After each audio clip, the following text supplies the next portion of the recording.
আসসালামু আলাইকুম, welcome back to my channel Razia blog and cook.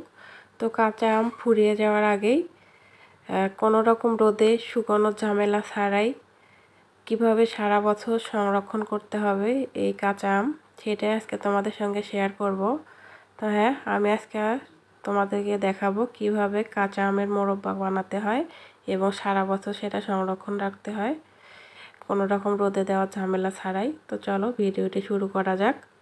তো এখানে আমি একটা কাঁচা আম নিয়েছি বড় সাইজের। এই আমটাই আজকে তোমাদেরকে আমি মোরব্বা বানিয়ে দেখাবো। তো চলো আমটা তাহলে ছিলে নেওয়া যাক। তো সবার আগে আমটা আমি খুব সুন্দরভাবে ছিলে কেটে নেব।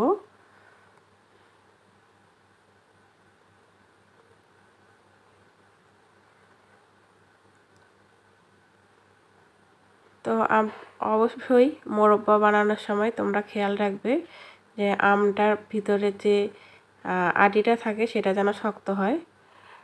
তো দেখো আমি কিন্তু বেশ মোটা মোটা করেই আমগুলো কেটে নিয়েছি।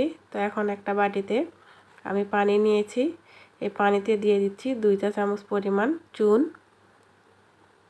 তো এই চুনটা এই পানির মধ্যে আমি খুব সুন্দরভাবে মিশিয়ে নেব।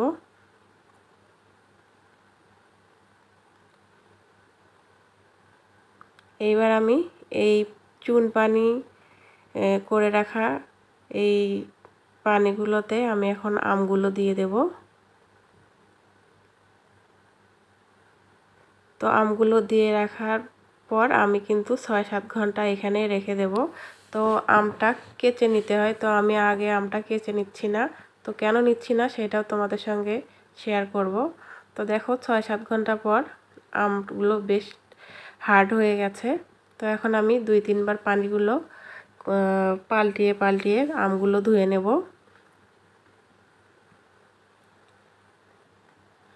পুরো ভিডিওটা তোমরা যদি মনোযোগ দিয়ে দেখো, আশা করি এই আমের মোরব্বা বানাতে কোনো রকম সমস্যা হবে না তোমাদের। তো আশা করি তোমরা সবাই মনোযোগ দিয়ে ভিডিওটি দেখবে, কোনো রকম স্কিপ করবে না। তো দেখো আমগুলো খুব সুন্দরভাবে আমি কয়েকবার পানি দিয়ে পরিষ্কার পানি দিয়ে ধুয়ে নিয়েছি। তো এখন আমি এই আমগুলো কেচে নেব। তো আগে আমি আমগুলো কেচে নিই, কারণ আমগুলো আগে যদি কেচে নিতাম তাহলে চুন পানির মধ্যে দেওয়ার কারণে যতই ভালো করে ধুই না কেন একটু হলেও কিন্তু চুন এই ছিদ্রগুলোর ভিতরে ঢুকে যাবে। এই জন্য আমি আগে কেচে নিইনি, আমি পরে কেচে নিচ্ছি। তো এরকম কাঁটা চামচের সাহায্যে তোমরা আমগুলো কেচে নিও, বা একটা তোমরা ছুরির মাথা দিয়েও কিন্তু এরকম কেচে নিতে পারো।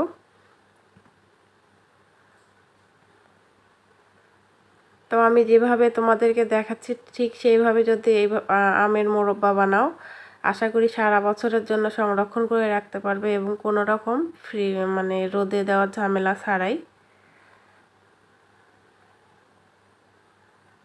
তো দেখো আমি কাঁটা চামচের সাহায্যে আমটা খুব সুন্দরভাবে কেচে নিলাম। তো বাকি আমগুলো আমি একইভাবে এই কাঁটা চামচের সাহায্যে কেচে নেব। তো দেখো একে একে সবগুলো আমে আমার কেচে নেওয়া কমপ্লিট হয়েছে। তো এখন আমটা একটু হলেও সফট হয়েছে। তো চুন পানিতে রাখার কারণে কিন্তু অনেকটা হার্ড হয়ে যায়, তো কেচে নেওয়ার পর একটু হলেও সফট হয়।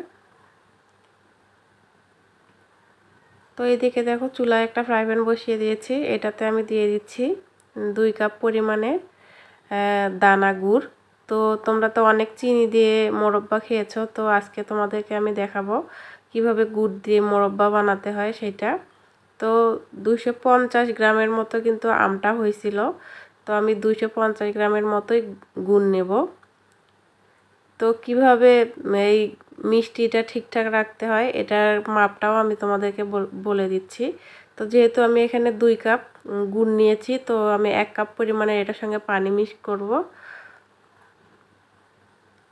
তো তোমরা মিষ্টি দেওয়ার সময় খেয়াল রাখবে যতটুকু মিষ্টি দিবে তার থেকে কিন্তু যদি 2 কাপ চিনি বা গুড় দাও তাহলে 1 কাপ কিন্তু পানি দিতে হবে, এর বেশি দেওয়া যাবে না, তাহলে কিন্তু মিষ্টি হবে না খেতে।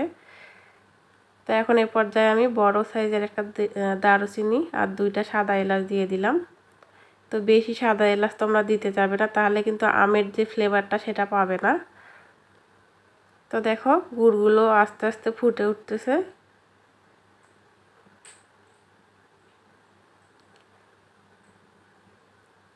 তো গুড়গুলো ফুটে ওঠার পর এখন আমি এই পর্যায়ে দিয়ে দেব আমগুলো।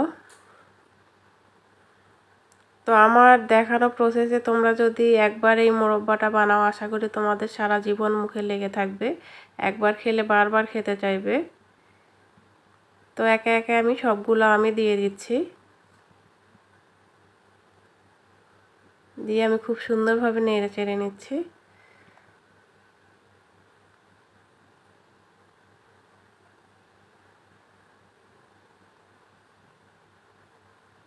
তো দেখো গুড়গুলো খুব সুন্দর ফুটে উঠেছে। তো আমি চুলার আঁচটা মিডিয়াম টু লো ফ্লেমে রেখে আমগুলো খুব সুন্দরভাবে সেদ্ধ করে নেব এই শিরাগুলোর ভিতরে। তো এখন আমি কিছুক্ষণের জন্য একটু ঢাকনা দিয়ে ঢেকে দিচ্ছি, তাহলে খুব তাড়াতাড়িতে আমের ভিতরে এই শিরাটা ঢুকবে। দেখো আবারও আমি একটু উল্টে পাল্টে দিব।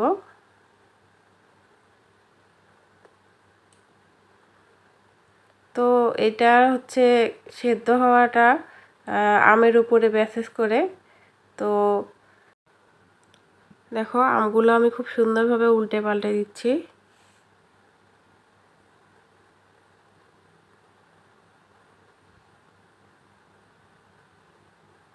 তো তোমরা এটা একটু সময় নিয়েই করবে, মানে সেদ্ধ।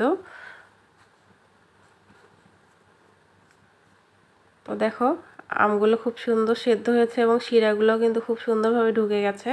এখন এই পর্যায়ে আমি দিয়ে দিলাম 1 চিমটি পরিমাণে লবণ। তো এটা অপশনাল, তোমরা চাইলে দিতে পারো, না চাইলে দেওয়ার দরকার নাই। তবে দিলে এটার একটা নোনতা নোনতা ভাব আসে, খেতে অসাধারণ লাগে খেতে। আমি সাজেস্ট করব তোমরা একটু হলেও লবণ দিও।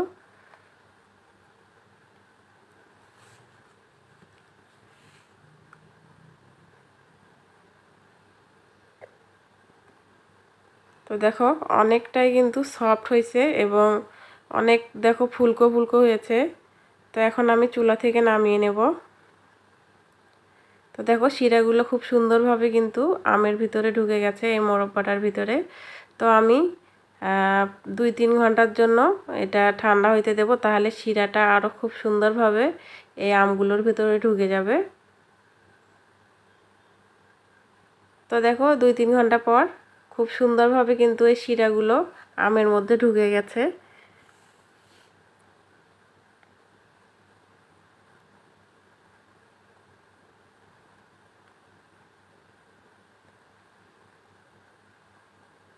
কতটা লোভনীয় হয়েছে দেখতে।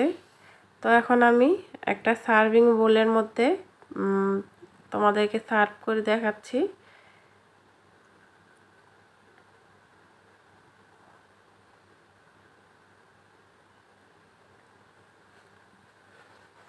তো আমার এই ছোট্ট ভিডিওটি দেখতে দেখতে যদি তোমাদের কোনো একটা জায়গা ভালো লেগে যায়, তাহলে অবশ্যই নিজে দেখবে, শিখবে এবং অন্যকে দেখা এবং শেখার সুযোগ করে দেবে। তো দেখো কতটা লোভনীয় এবং ইয়ামি হয়েছে দেখতে, দেখে মনে হচ্ছে এখনই খেয়ে ফেলি। তো আশা করি তোমরা একবার হলে বাসায় এইভাবে ট্রাই করবে, কোনো রকম রোদে দেওয়ার ঝামেলা ছাড়াই। তোমরা চাইলে এখন একটা কাঁচের জারের মধ্যে এটা নর্মাল ফ্রিজে পুরো 1 বছর রেখে খেতে পারবে। তো কাঁচা আম ফুরিয়ে যাওয়ার আগে ঝটপট এইভাবে গুড়ের মোরব্বা বানিয়ে সবাইকে তাক লাগিয়ে দাও। তো আমি একটা তোমাদেরকে কেটে দেখাচ্ছি, দেখো কতটা সফট হয়েছে। তো দেখে মনে হচ্ছে এখনই খেয়ে ফেলি, তো মন আর মানছে না। তো একটা কামড় দিয়েই ফেলি এই মোরব্বার মধ্যে। তো দেখো